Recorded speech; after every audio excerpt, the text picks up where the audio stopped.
পৃথিবীর বুকে এমন কিছু রহস্য আছে যা দিনের পর দিন মানুষকে ভাবিয়ে তোলে। তেমনই এক রহস্য ঘেরা গল্প নিয়ে আজ আমরা হাজির হয়েছি আপনাদের সামনে। এই গল্প দুটি অসম সাহসী পুরুষের, যারা সমুদ্রের বুকে পাড়ি জমিয়েছিল এক অদ্ভুত নারীর সাম্রাজ্যকে রক্ষা করতে। ছবির নাম ব্রেভিং দি আইল অফ উইমেন। আমাদের গল্পে শুরু হয় জিংজিং নামের এক তরুণকে দিয়ে। একদিন সে ইন্টারনেটে একটি চোখ ধাঁধানো বিজ্ঞপ্তি দেখতে পেল। এক রহস্যময় ধনী ব্যক্তি স্যান্টা দ্বীপ নামের এক অচেনা জায়গার খোঁজে বিশাল অঙ্কের টাকা খরচ করছেন। এই দ্বীপের নাম শুনেই জিংজিংয়ের মনে পড়ে যায় তার দুঃসাহসী বাবার কথা। বহু বছর আগে তার বাবাও ঠিক এই স্যান্টা দ্বীপের রহস্য উন্মোচন করতে গিয়েই নিখোঁজ হয়ে গিয়েছিলেন। সমাজ তার বাবাকে নারী লালসায় পড়ে চিরতরে চলে গেছে বলে অপবাদ দিয়েছিল, কিন্তু জিংজিং বিশ্বাস করত তার বাবা এমনটা করতেই পারেন না। বাবার উপর ওঠা অপবাদ আর দ্বীপের রহস্য দুটোই যেন জিংজিংকে আকর্ষণ করছিল প্রবলভাবে। এক মুহূর্তও দেরি না করে সে এই অভিযানে যোগ দেওয়ার সিদ্ধান্ত নিল। তার মনে একটাই আশা, হয়তো এই দ্বীপেই সে তার বাবাকে খুঁজে পাবে। এদিকে জিংজিংয়ের সবচেয়ে প্রিয় বন্ধু জুও লে এই দুঃসাহসিক খবর তার কানে যেতেই সেও আর চুপ করে থাকতে পারল না। ঝটপট সেও বন্ধুর সাথে অভিযানে যোগ দিল। মজার ব্যাপার হলো, এই যাত্রার জন্য একটা ভাঙাচোরা ছোট্ট নৌকাও জুও লেই জোগাড় করে দিল। এরপর ধনী ব্যক্তির পাঠানো এক সহকারী একটি আধুনিক ন্যাভিগেটর নিয়ে আসতেই প্রশান্ত মহাসাগরের বুকে শুরু হয়ে গেল তাদের রোমাঞ্চকর যাত্রা। কিন্তু সমুদ্রের বুকে অ্যাডভেঞ্চার মানে যে শুধু রোমাঞ্চ নয়, তা হাড়ে হাড়ে টের পেতে শুরু করলো তারা। দেখতে দেখতে 2 মাস পেরিয়ে গেল। ছোট্ট সেই নৌকাটা যেন এক ভৌতিক জাহাজের মতো অনন্ত সমুদ্রে ভাসছে। দিগন্তের রেখা যেন কোনো দিন শেষ হবে না। তাদের সমস্ত খাবার ফুরিয়ে গেছে, এমনকি নৌকার জ্বালানিও প্রায় শেষের পথে। জিংজিং আর জুওলে দুই বন্ধু এখন দিনরাত শুধু ডেকে শুয়ে আছে, মৃত্যুর প্রহর গুনছে। যদি কোনোভাবে তীরে পৌঁছাতে না পারে, তাহলে তাদের দুজনেরই সলিল সমাধি নিশ্চিত। এভাবে কদিন যাওয়ার পর হঠাৎ এক পাখির বিষ্ঠা এসে পড়ল জিংজিংয়ের গায়ে। বিরক্ত হওয়ার বদলে সে যেন একটা নতুন আশার আলো দেখতে পেল। পাখি যখন উড়েছে তখন নিশ্চিত কোনো স্থলভূমি কাছেই আছে, কিন্তু ভাগ্যের পরিহাস দেখুন, তীরে পৌঁছানোর একদম কাছাকাছি এসে ছোট্ট নৌকাটা হঠাৎ বিকল হয়ে গেল। যদিও দ্বীপটা খুব বেশি দূরে ছিল না। দুই বন্ধু আর দেরি না করে ঝাঁপিয়ে পড়ল সমুদ্রের উত্তাল ঢেউয়ে। মরণপণ চেষ্টা করে তারা সাঁতার কাটতে লাগলো দ্বীপের দিকে। বিশাল বিশাল ঢেউগুলো তাদের উপর আছড়ে পড়ছিল যেন দৈত্যের মতো। একসময় ঢেউয়ের ধাক্কাতেই তারা ছিটকে পড়ল সৈকতে। অলৌকিকভাবে তারা বেঁচে গিয়েছিল। যখন তাদের জ্ঞান ফিরল, চারপাশে চোখ বুলিয়ে তারা যা দেখল তাতে তাদের চোখ ছানা বড়া হয়ে গেল। তাদের ঘিরে দাঁড়িয়ে আছে এক দল আদিম পোশাক পরা বন্য নারী। কেউ মোটা, কেউ পাতলা, কেউ লম্বা, কেউ বেটে। তাদের চেহারায় আধুনিকতার ছিটে ফোটাও নেই, তবে প্রত্যেকের নিজস্ব একটা বুনো সৌন্দর্য ছিল। জুওলে, যার স্বভাবটা একটু উশৃঙ্খল ধরনের, সে ভেবেছিল কোনো ফিল্মের শুটিং সেটে ভুল করে চলে এসেছে। তাই সে হাসি হাসি মুখে কাঁঠালের ডাল হাতে দাঁড়িয়ে থাকা এক নারী প্রহরী, যার নাম হুয়া, তাকে উত্ত্যক্ত করতে শুরু করলো। সে পরিচালককে দেখতে চাইল। জুওলে কখনো ভাবেনি যে একটা মেয়েকে এভাবে জ্বালাতন করা এত বড় অপরাধ হতে পারে। শেষ পর্যন্ত তাকে আর জিংজিংকে একটা কাঠের তৈরি অন্ধকার ঘরে আটকে রাখা হলো। এই জায়গাটা দেখেই জিংজিং বুঝল এইটাই সেই কিংবদন্তি সান্টা দ্বীপ। আর অবাক করার মতো বিষয় হলো, এই দ্বীপে কোনো পুরুষ নেই। এটা দেখে তাদের মনে প্রশ্ন জাগলো, তাহলে এই নারীরা বংশবৃদ্ধি করে কিভাবে? আধুনিক শহর থেকে আসা এই দুই সাহসী পুরুষ রাত নামতেই নিজেদের সঙ্গে থাকা ছোট ছুরি দিয়ে সহজেই কারাগার থেকে পালানোর পর জিংজিং সিদ্ধান্ত নিল সে উপজাতির জীবনযাত্রা সম্পর্কে খোঁজ নেবে। আর জুওলে গেল পিছনের পাহাড়ে যদি কোনো পালানোর নৌকা খুঁজে পাওয়া যায় সেই আশায়। কিন্তু উপজাতিদের তৈরি করা ফাঁদগুলো ছিল মারাত্মক। জুওলে এমন এক ফাঁদে পড়ল যা তাকে চরম যন্ত্রণা দিল। সে তীব্র ব্যথায় ছটপট করতে লাগলো। ওদিকে জিংজিংয়ের ভাগ্য খুব একটা ভালো ছিল না।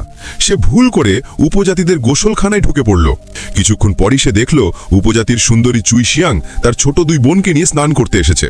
জিংজিং চোরের মতো লুকিয়ে পড়ল, কিন্তু লুকিয়ে থাকা জিংজিংয়ের উপর চোখ পড়ল চুই শিয়াংয়ের এক ছোট বোনের। শিশুটি মনে করল জিংজিং হয়তো কোনো খাবার লুকিয়েছে। মিষ্টি খেতে ভালোবাসে বলে শিশুটি জিংজিংকে কিছুতেই ছাড়তে রাজি হচ্ছিল না। মিষ্টি না পেয়ে শিশুটি হঠাৎ চিৎকার করে কাঁদতে শুরু করলো। এতে প্রহরীরা সতর্ক হয়ে গেল। তারা এসে সরাসরি জিংজিংকে ধরে নিয়ে গেল নেতার সামনে দোষ স্বীকার করানোর জন্য। এদিকে জুওলে, যার পালানোর কোনো উপায় ছিল না, সে ফিরে এসে জিংজিংকে বাঁচানোর জন্য একজন বীরের ভান করল। কিন্তু কয়েক মিনিটের মধ্যেই সে মার খেয়ে কাপুরুষের মতো চিত হয়ে পড়ে রইল। আরও মর্মান্তিক ঘটনা ঘটল তখন, যখন নেত্রী জিংজিংয়ের বাবার নাম জানতে পারলেন। নামটা শুনেই তিনি আদেশ দিলেন, এই দুই অনুপ্রবেশকারীকে দেবতার কাছে উৎসর্গ করা হবে। তাদের মানব কাবাব বানিয়ে পোড়ানো হবে। দুর্ভাগ্যবশত দুই ভাইকে পোশাক খুলে একটি সস্পটে ডুবিয়ে রাখা হলো। তারা দ্রুতই আগুনে পোড়ার ভয়ানক শাস্তি পেতে যাচ্ছিল। কিন্তু সৌভাগ্যবশত চুই শিয়াংয়ের মন ছিল খুব নরম। সে সত্যি কোনো প্রাণহানি করতে চায়নি। তাই সে গোপনে তাদের দুজনকে পালাতে সাহায্য করল। কিন্তু জিংজিং আর জুওলে দুজনই পথ হারানোর রোগে ভুগছিল। তারা অসাবধানতাবশত আবারও এক ফাঁদ এলাকায় ঢুকে পড়ল, যেন তাদের কপালে বারবার কাবাব হওয়ার ভাগ্যই লেখা ছিল। এর ফলে মহিলা দ্বীপের পরিস্থিতি হঠাৎ পাল্টে গেল, যেন রস থেকে টপকে পড়া মাংসের মতো অবস্থা। কিন্তু যখন সবাই এই ঝামেলায় ব্যস্ত ছিল, তখনই খবর এলো যে রুহুয়া নামের এক মেয়ে ডুবে যাচ্ছে। উপজাতির সব সদস্য রুহুয়াকে বাঁচাতে একসঙ্গে ছুটে গেল। এটাই ছিল জিংজিং আর জুয়েলের জন্য নিজেদের কাঠের বাঁধন থেকে মুক্ত করার দারুণ সুযোগ।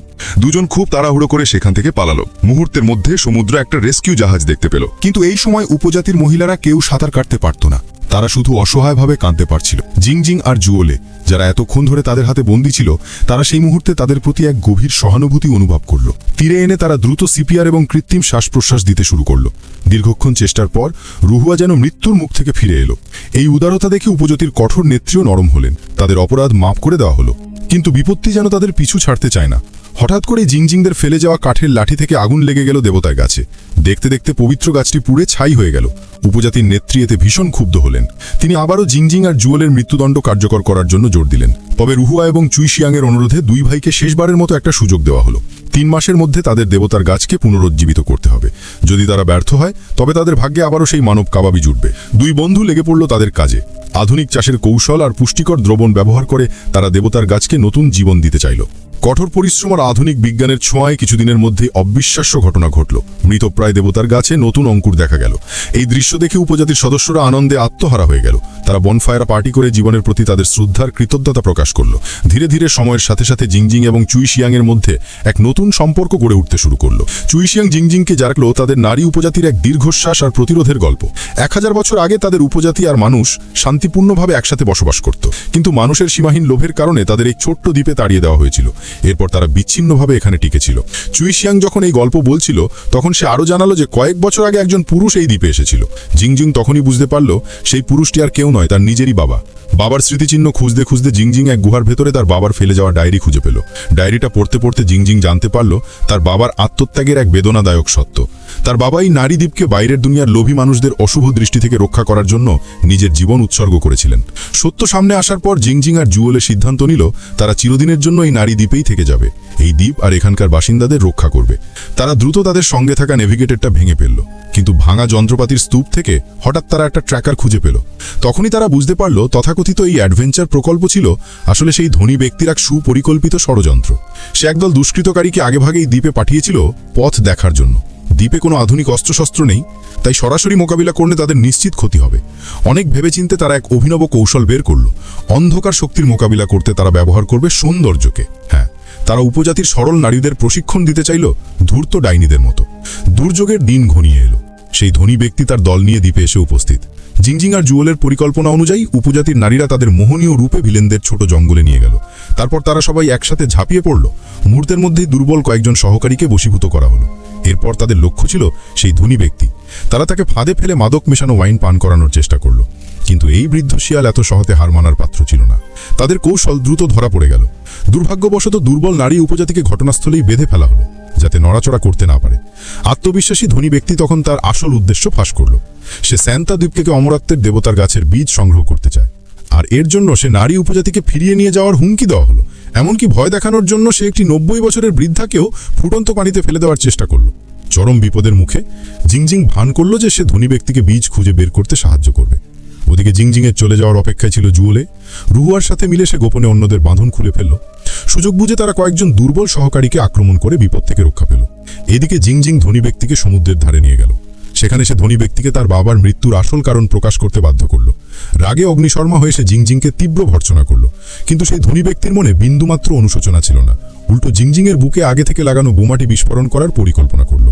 বিপদের চরম মুহূর্তে জুয়েলে নারী উপজাতিকে নিয়ে ধনী ব্যক্তিকে থামাতে ছুটে গেল। তর্কের এক পর্যায়ে ধনী ব্যক্তি অসাবধানতাবশত বিস্ফোরকের বোতাম চেপে দিল। সেই মুহূর্তে জিংজিং এক মুহূর্তও দেরি না করে সমুদ্রে ঝাঁপিয়ে পড়ল। তার ঝাঁপানোর সাথে সাথে সমুদ্রে এক বিশাল বিস্ফোরণ ঘটল। সে স্বেচ্ছায় এক জীবন মৃত্যুর ঝুঁকিপূর্ণ পথে যাত্রা করল। তার বাবার স্যান্তা দ্বীপকে রক্ষা করার সেই অসমাপ্ত মিশনকে এগিয়ে নিয়ে গেল। এখানটাতেই ছবি শেষ হয়, কিন্তু সম্পূর্ণ অপ্রত্যাশিতভাবে জিংজিং সমুদ্রে জ্ঞান ফিরে পায়। এমন ভয়াবহ পরিস্থিতিতেও তার বেঁচে থাকা যেন এক অলৌকিক ঘটনা। পরিশেষে পর্দায় ভেসে ওঠে একটি বাক্য, চালিয়ে যাচ্ছে। তো দর্শক বন্ধুরা, ব্রেভিং দ্য আই লাভ উইমেন ছবির গল্প এখানেই শেষ। এই গল্প থেকে যদি আপনার মনে একটুও সাহস সঞ্চার হয়ে থাকে, তাহলে আমাদের চ্যানেলকে লাইক করুন, সাবস্ক্রাইব করুন, আর এই ভিডিওটি আপনার বন্ধুদের সাথে শেয়ার করুন। কারণ একতার শক্তিই পারে অসম্ভবকে সম্ভব করতে। দেখা হবে পরের পর্বে নতুন কোনো গল্প নিয়ে। ততক্ষণ পর্যন্ত ভালো থাকুন, সুস্থ থাকুন আর জীবনের প্রতিটি মুহূর্তকে অ্যাডভেঞ্চার হিসেবে উপভোগ করুন। ধন্যবাদ।